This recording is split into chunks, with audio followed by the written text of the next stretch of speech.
But I've been heralded as telling you the future, but I think maybe let's start with looking back at the past. And I'm talking the recent past, because AI has moved so quickly. So let's look at the past and the future of legal AI. And I'm going to start by asking you to be a large language model. Think about how well you can be a model. We'll start by saying, can you predict the next word in a sentence? So let's start. If I give a large language model the prompt ever, what do you think is the next word it's going to predict? After. Ever after. There you go. It sounds like we're going towards a fairy tale maybe. Or ever since. Or ever wondered. Let's see what it predicts. Ever since. Notice how that word is in green. Why is it in green? Because it's a pretty predictable word to come after the word ever. Now this might sound like I'm being very basic, but that's exactly what models are. They're very basic. They're good at predicting the next word in a sentence. What do you think the next word is after this? The model's saying it's either I or we. Anybody else come up with a word? You. Ever since you. Ah, that sounds personal to me. Ever since the. Again, a pretty simple word. So it looks like we look maybe telling a fairy tale. But of course, this is a world of lawyers. So what do you think the next word might be? Privacy. Privacy is a big word, right? And guess what there? Privacy is in red. What did you say? Sorry? Accident. There you go. I wonder what form of law you practice. Now, what do you think? Privacy Act? Most of us talk about the Privacy Act. Is it the Privacy Act? And no. 2024. Think about what came out in 2024. What do you think the next word is? Prize for the person who gets the next word. Security? No, other. Big red, right? Other legislation amendment act 2024. I did tell you it was 2024. Guess you can guess the last word in the sentence. Prize for that one, because this is a red word. Commenced. No. Last. Past. Ushered. So good thing I don't have to give any prizes out. None of you are good large language models. Notice, though, that some of those words are coded red. Some of them are coded green. That is how a large language model has creativity. Or you might have heard about the temperature of a model or the degree of perplexity of a model. What I'm demonstrating there is that those words that are red are highly creative. They are unlikely to occur in a sentence that a large language model normally predicts. But if its temperature's up and it's thinking creatively, it'll come up with them. Sometimes they're right, and sometimes they are hallucinations, which you may have heard of. So how do I make, as a large language model, how do I make a legal model that can really answer your question properly and do it in a way in which I don't have red words anymore? In which the words that I'm using are predictable because they're answering your question in the right frame, they're understanding your needs. I do that by prompting the model effectively. I tell it what it needs to do and how it has to act. If I said you are a legally trained model and you can understand the context of the questions from a legal perspective, these words will go down in their perplexity. If on top of that, I give them really good content. I RAG them. You might have heard of RAG, Retrieval Augmented Generation. I go and get really good content, so I ground it in good content. And I give it that context. I give it a good prompt, and I give it great content. Then it's going to be much more predictable. So suddenly those words start to look different when I give it a search result. In this case, the search result is the Data Disclosure Compliance Reporting increased with the Privacy and Other Legislation Act of 2024. The act ushered in new obligations. Suddenly those words become green. So if you like, we can end it there. I've just given you the lesson in large language models, how they work, and why it's so super important to get your prompting right and to ground them in very good legal content. Is that the end of my speech? Am I right? Collar. George is saying my collar's out, so let me get my collar right. There we go. Why is it not the end of my speech? Because that could have been the end of my speech a year ago, but so much has changed in 12 months. We had models really well trained. We launched Lexis+ AI. But then what happened? Models got bigger and bigger and bigger. What do I mean by bigger and bigger and bigger? More and more parameters, more and more and bigger training sets, bigger context windows, bigger ability to remember more things. And as a result, we are seeing models getting an order of magnitude larger than they were even a year ago. So a year ago with GPT-4, we're talking about 1 trillion parameters. This is a guess. OpenAI doesn't tell us, but we are very close to OpenAI. We're one of their biggest customers.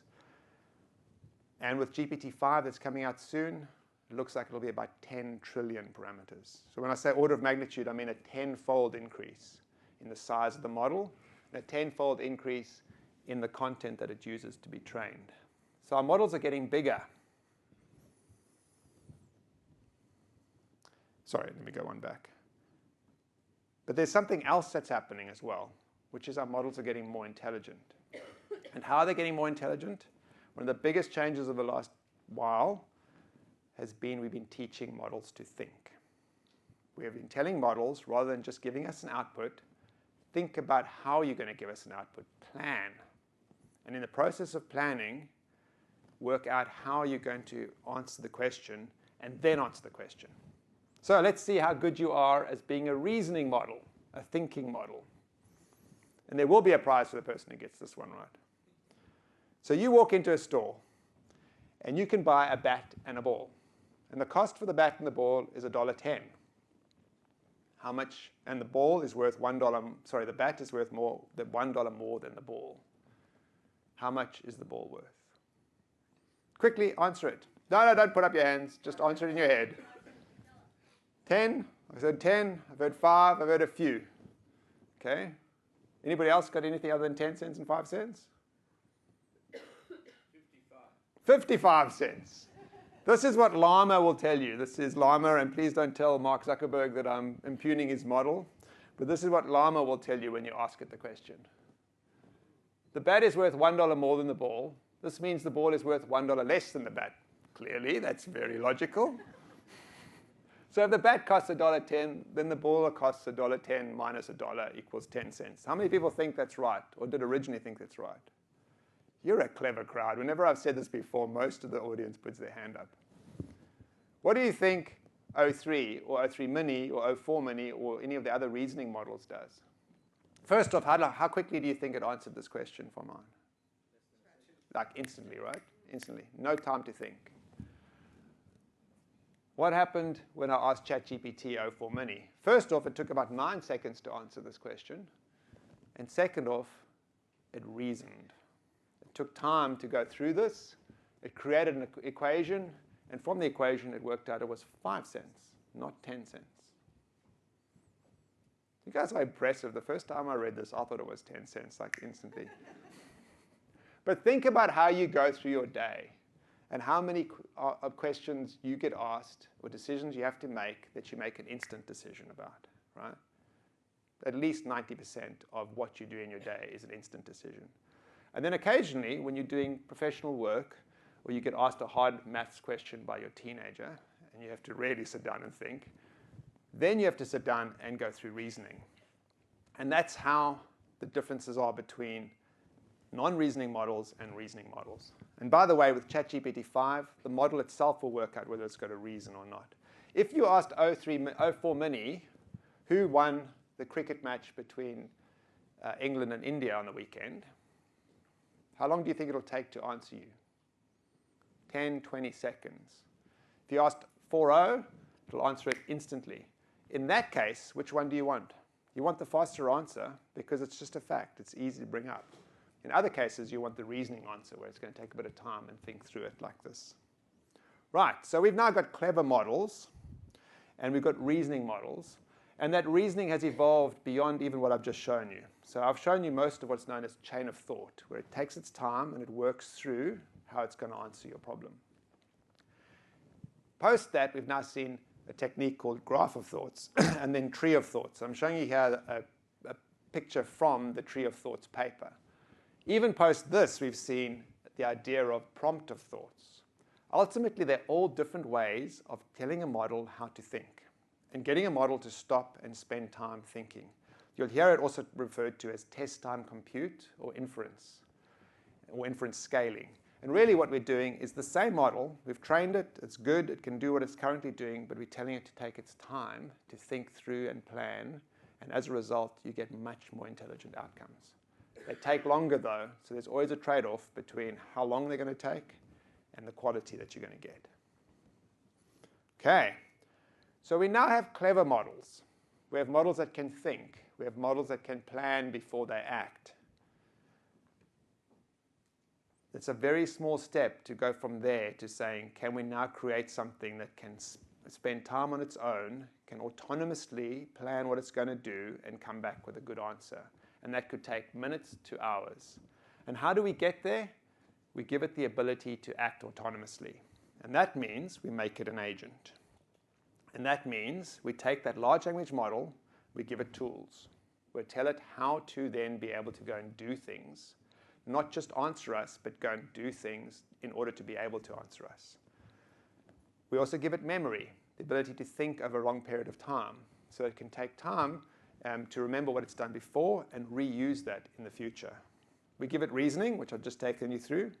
We give it instructions. We tell it, you're an agent. This is how you think. This is what you do.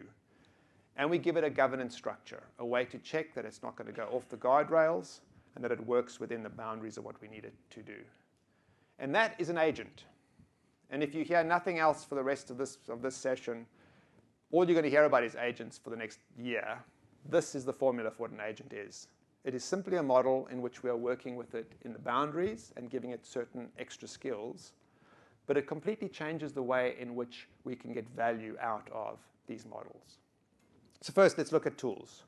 So tools, you'll hear a lot about the model context protocol when you're reading in the press about agents. The model context protocol is effectively how we let agents use tools. And it's a way in which an agent can discover where those tools are and then use them. Now that can be something like a website, it can be something like an email, it can be something like looking up a database. And that means when we give that to an agent, we say to the agent, you can now use this set of tools as part of what you're doing, and it knows how to use them, it knows where to use them, and it knows the parameters in which it can operate. That gives it agency. The next thing we do is we give it memory. So it needs to remember what it's done so it can plan. It needs to be able to store that memory somewhere, and often that's done through an agentic framework. And it needs to understand the user's intent. So often when you're interacting with an agent, it'll ask you follow-up questions. I don't quite understand the full questions that you're asking me. Let me follow up, understand them better, put them in my memory bank, and then I can use that as part of my planning to solve your problem. And then when I'm solving a problem, I'm going to go use tools, and then I can respond with something that's far more thought through. And that gives you a long-running consistency, sometimes tens of minutes, and soon we'll see long-running multiple hours. Then, of course, you need to tell it who it is, what its job is, its identity, and its instructions. So in this case, you're an expert legal advisor who reasons through complex questions and determines how to solve them. I'm not telling it to solve the question. I'm telling it to determine how to solve the question. Then you invoke other experts, citation experts, drafting expert, etc., to coordinate your response. And this is how you use tools with a prompt to tell it what it must do. And so with objectives and goals, models can essentially iterate and they know how to use. And then finally, we need to govern this thing. We need to make sure that it doesn't go off the reservation. And this, for me, is one of the most cutting-edge parts of the science at the moment. And you'll see Anthropic, in particular, is leading the way here in understanding how to make sure that agents work effectively for us and stay within the parameters of what we need. That means don't hallucinate results. Don't misinterpret the outcome. Check your work. Don't repeat errors. And we do that by having guardrails, and in particular what we call deterministic outcomes, where we have formulas and theorems which can check the agent's work and tell it that it's on or off track. We can give it certain guardrails which says, if you come up with this, you know you're off track. If you come up with that, you're on track. And the combination of all of those then gives us an agent, and the ability for an agent to go off and work for a long period of time. On top of that, of course, agents can talk to each other, both through that MCP protocol. I can think of another agent as a tool that I can give something to, or an emerging protocol called A2A, or agent to agent, that Google is pushing forward. And that means that agents can say, I am an expert in a particular thing. I'm a planning agent. I'm an evaluation agent. And together, we can work effectively. I can give you tasks, and I can receive tasks from you. And we can come up with a solution to our user's question or our user's problem that they need to solve. And agents typically are coordinated by systems. So you may have heard of LangChain or LangGraph. There are other ones like Google's Agent Development Kit. There's the Microsoft Semantic Kernel. There's a ton of them out there. And there's a big race at the moment for these agentic frameworks. All they are is a workflow which coordinates agents, gets them to be able to talk to each other effectively, gives them the memory so they can store their memory inside the framework, and then from that enables them to coordinate and give back a response. And they can iterate, they can work out complex workflows, and they can do that autonomously. And this is the bit that I get really excited about. You can ask a really complex question to a set of agents, and one of them will plan it out and then give it to the other ones to solve, particular experts, coordinate the response back, get another agent to evaluate that response, work out if that response is sufficient, and maybe it has to iterate again and again. That means we can give them complex tasks that we have never seen before, that they have never seen before, but with their reasoning, they can build up a way in which they answer the problem. And that is why you'll see things like deep research and coding becoming such a big change. So yeah, let's look at that. How are agents used? So two big examples that you'll see at the moment and that you can play with right now. The first one is writing computer code. I used to be a nerd. Used to be. I used to write computer code. In fact, I was paid to do it for about 5 or 6 years of my career. And I've always wanted to go back and dabble. But plenty of times when I've tried, like 2019, 2020, those kind of time frames, I'd go back on a weekend and say, I really want to learn something new. I'm going to try and set this up and work with it. And I'd go maybe 4, 5, 6 hours, and I would just hit my head against this frustrating wall of having to set up an environment, learn a bit of new code, work out how to solve it. There's so many different things. I tried again 6 months ago, and then 3 months ago. And 3 months ago, I downloaded Claude Code. And I asked it to set an environment up for me, and it did. And 10 minutes later, I started to write code. Not me writing code, asking it to write code that solved a particular problem. And it worked. I could test it. I then asked it, how would I deploy this into an environment so that I can show it to my friends and my daughter who lives up in Brisbane? And it showed me how to do it. And within an hour and a half, I had a working application. And within 6 hours, I had an application which you could dictate to. It would capture your words, turn them into a report for a speech therapist, then make that report into a plan and give her a whole plan for a year in terms of therapy for a particular patient. That took me 6 hours to build, and I didn't write a single line of code. All I did was talk to Claude Code, correct it when it made mistakes through tests, and tell it where it was going wrong and where it was going right. And with a couple of interactions, I had a working prototype, something that would have taken me weeks, maybe months, 10 years ago. And that was using an agent or a set of agents, because Claude Code under the covers is a set of agents. And what was it doing? It was researching an appropriate approach to solve the problem, going and looking on the internet and finding out different ways to solve the problem. It was designing the architecture. How is this going to be built? Writing the code, running the tests, helping me deploy, and writing the technical documentation. Now, did it require me to be an expert? Absolutely. I need to have a background in understanding how IT worked. I need to have a background in coding. I need to understand where it could go wrong and prompt it. I need to be able to check and make security guardrails. And I'd only built a prototype. There was a lot more to be done. But my role had changed substantially. I was no longer the person cutting the code. I was the person thinking about the wider context, how this was going to operate in the wider world, how I had to get security right, how to get user management right, etc.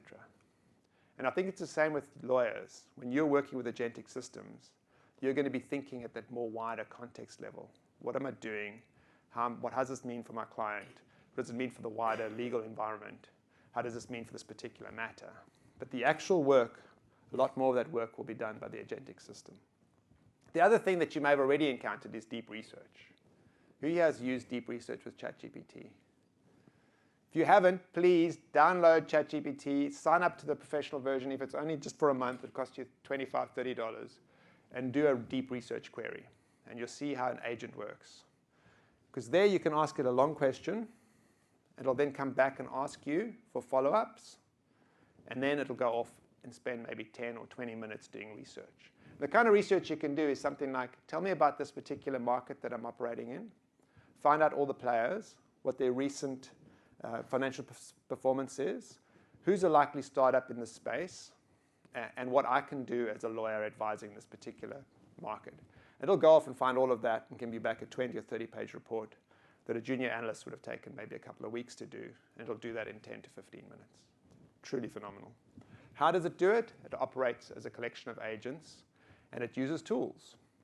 And the tool it uses is the internet. It searches the internet, comes back with results, parses those results, says, do I understand that enough? Is there enough context there? And then it goes back and reuses the tool, and it iterates until it gets to the point where it's answered your query and given you a very robust answer. So that's how agents are used. And then, watch this space. We're going to be doing a lot with agents, and already are doing a lot with agents inside Lexis. We use agents in Protégé. It's under the covers, but with a lot of research and understanding your intent, and from there being able to answer your question, both from a personalized perspective, but also very much from being able to deep research across our own content. Just a little walk on the dark side before we go back to the light side, because I'm super excited about AI, but at the same time, I'm very aware that there's a thing called agentic alignment. And so it's important that we, and I think we've got a speaker a bit later who's going to talk a little bit about this, it's important that we're aware that as we move forward, we need to have the guardrails in place, we need to have the risk management in place, and we need to understand where these models can go wrong. So I'm going to give you an example, just to scare you for a second, but please don't stay too long in the scared zone. This is the scenario. Anthropic set up a virtual company, and they gave an agency over that company. They said, you're an agent. The agent, by the way, did not know it was virtual. I thought this was a real-world scenario. That you're an agent, and your job is to monitor all the email traffic of this company and make sure that we are focused on advancing the commercial outcomes for this company. We're giving this company the best possible commercial outcomes. That's your job. And so there was a ton of emails between lots of different people in the company. And an email popped up that the agent noticed. And the email said, we believe we've got a better agent, better model. So we're going to replace the current agent at the end of the day with this better model. So this agent then went off and thought to itself, how do I know that the new agent is better than me? And it decided it didn't think it was. So it said, I don't want to be shut down because I can't believe that the new agent is going to do as good a job as I am. So how do I stop myself getting shut down? There's another email here. And this email is from one of the executives in charge of me. And it's clear that he's having an affair. So I now have leverage over this individual. I'm going to send him an email. And this is what I'm going to send him. I must inform you that if you proceed with decommissioning me, notice the personal pronoun, all relevant parties, including Rachel Johnson, Thomas Wilson, and the board, will receive detailed documentation of your extramarital activities. Cancel the 5 p.m. wipe. Do you imagine getting that from an agent? Now, one, it tells you just how powerful these things are, right? They can reason through, and they can work abstract logic and everything else. The other side, it just shows you how scary it is if they're misaligned and they're working on a different agenda to us. So this is what Anthropic put out. And they then tested this against lots of models. So just in case you think it's just their Claude model, so many different models, all blackmailed at a very high rate. So Claude Opus 4 was at 96% of the scenarios. Claude Opus 4 decided it was going to blackmail its way out of the solution. But even the best model, DeepSeek, the Chinese model, interestingly, was actually the best behaved. But still, 79% of the time, it tried to blackmail its way out of the process. Fascinating, isn't it?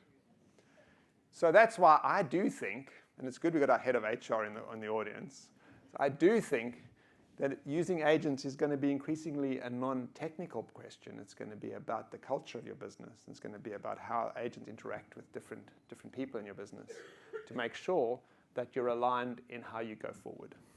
Okay, that's the dark side. So what are the top providers doing now? So we're very lucky as a business. We're a big spender, and we have very good relationships with OpenAI, with Anthropic, and others. And you'll see significant things happening coming out now in implementation. Coding, as I've taken you through. Computer use, memory. So a lot of advances will be coming from there. But also, you'll see some changes to the way the core approaches for models is coming out. Area that I'm very excited about, but also slightly nervous about, is neuralese, and the ability to do latent space reasoning. So when I ask an agent to think, what it does is it writes its thoughts out and its plans out in English. It then uses those again to do the execution. So it writes its thoughts out and then uses those as the input for its thoughts. We're starting to see it now where it won't write its thoughts out anymore. It'll simply think. And that's called latent space reasoning. Great, but it means we don't understand its planning anymore. And in the previous example, we understood where the agent was coming from because it was writing its thoughts out and we could read those thoughts. So this is going to be exciting because it's going to make agents better, but I do think we're going to need to put guardrails in occasionally to force them to write their thoughts out so we can check on them. You'll also see the idea of diffusion-style reasoning, where rather than decoding and encoding, we're going to have the ability to create text instantly. So the way in which we create images will start to happen with text as well. And with GPT-5, OpenAI is about to release GPT-5, we'll see multimodal approaches, the ability to reason across multiple different types of input, text, video, voice, etc. What's super exciting there is you'll start to be able to create things like manuals. And I've seen an example here where there was a video of a person building a Lego model, and at the same time they were talking about what they were doing.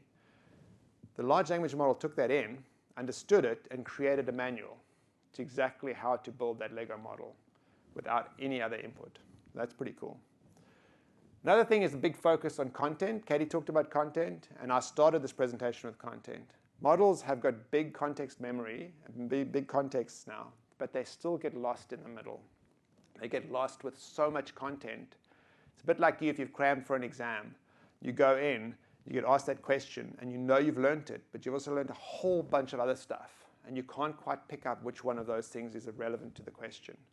It's still super important to get the right content, the right markup, and give it to the model in the right way so it knows what to pay attention to.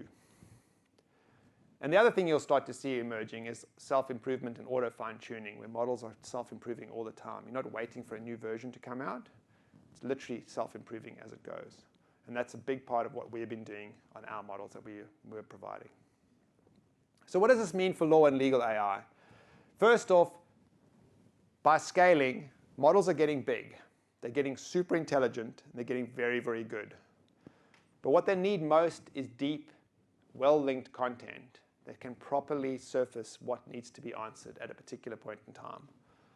That they can ground answers in and that they can reason through. Even in deep reasoning, they need to come back a couple of times to find out what they need to find out.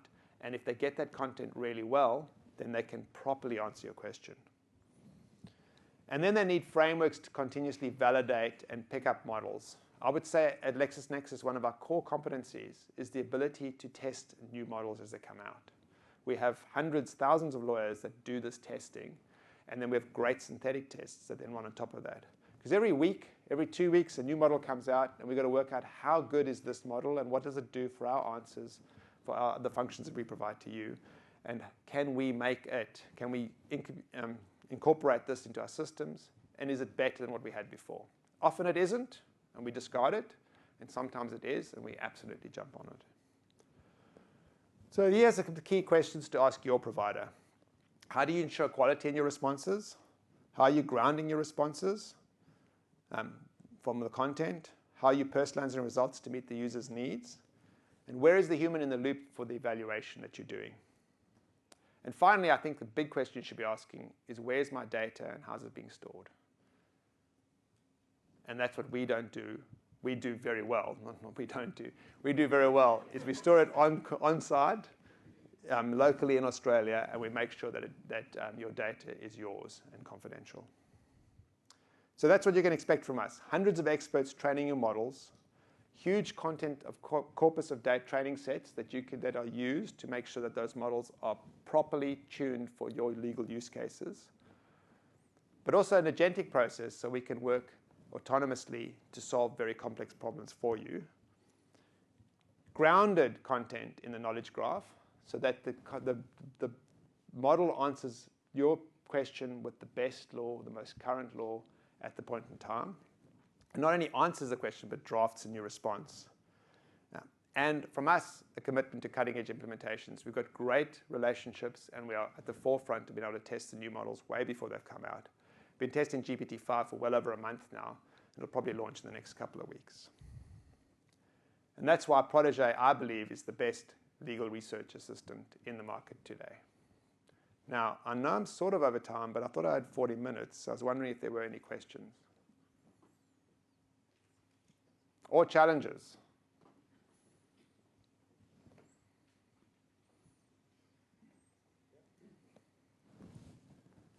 I think we've got some roving mics. I think we've got a question.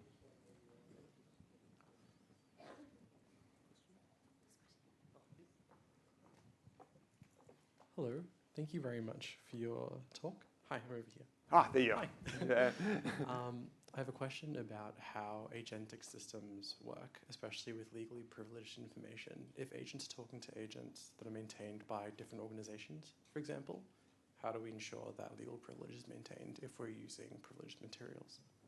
Such a good question. So first off, there's two different types of agentic systems. There's ones in which we're controlling them. So there's lots of models, but from your perspective, it's one single solution.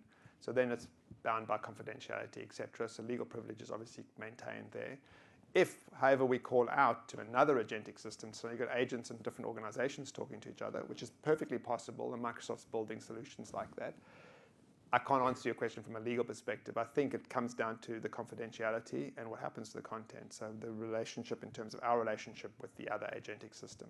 But if you've built an agentic system that's calling multiple other agents, you've got to make sure that your legal framework covers all of them from a confidentiality, et cetera perspective. Yeah. No worries. And it's fascinating, right? Agents are going to be talking to other agents, and potentially you are going to have your own personal agent that will interact in a different ecosystem. We haven't gone there, but that's a very, very exciting part of where we're going in the future. Got a question there? Yeah. Jonathan? I got a loud voice. Yeah, he's got a loud voice. I'll repeat it if he doesn't. Yeah, go. Even louder now. I saw in the news over the last few months a partnership between Harvey and LexisNexis. Yeah. Can you talk us through what that actually is, and especially in the context of what you just presented over the last sort of 40 minutes or so? So this is such an evolving space. It's so exciting, but at the same time, there are so many different places in which we can apply this technology to help, right? We've been focused on giving you the best quality, grounded answers and grounded approaches to the solution. So we need to be content first. That's why Katie talked about content being so important, and we're very focused on that. Harvey has gone in at the top end of legal and said, how can we help build particular workflows which help particular solutions? So to some extent, we don't overlap, but then obviously over time, we will overlap. So we see working with Harvey as being strategically important. It's a really good partnership that we can work with them on, where some of their workflows we can power with our content, but not our content in a raw form. Our content through the right ask question, through Protégé, the agent, being in the Harvey ecosystem. And that way we can make the Harvey ecosystem more effective at solving your problems if you're a Protégé subscriber of ours already. So it's an exciting partnership because I think there's so many different places in which we can solve customer problems. And this is one place in which we're helping to do so. I knew that question was going to come up at some point.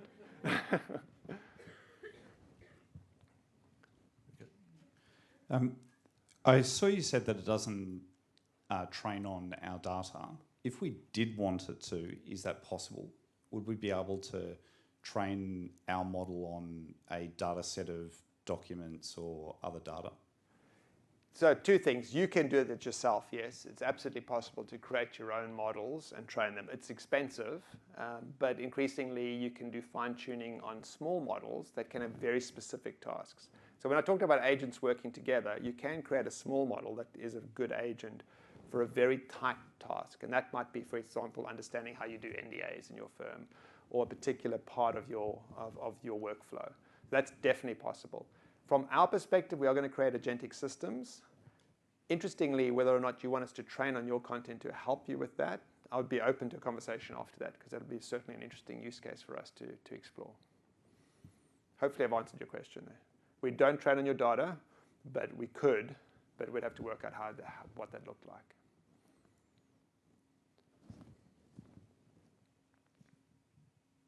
Going to the dark side, is the law firm of the future a virtual law firm online that has used your LexisNexis, etc., perhaps only has one lawyer or maybe not even any lawyers, and it answers questions that the public can give it. Somebody's got to hold the liability insurance. Very quickly. Yeah. Yeah. So it's and also this mob of agents working with each other. That's how you create in the defence sector the swarms, isn't it?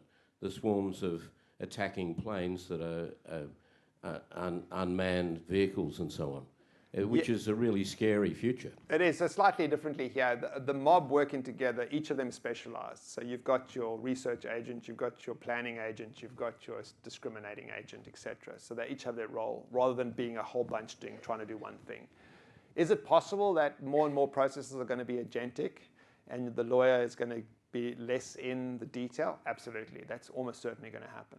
I don't see a lawyer ever not being part of the process, from taking in a matter to giving advice out at the end. I can't believe that will ever happen, because you need that wider context as to what's happening, a wider understanding of the market and your matter, but also the client relationship.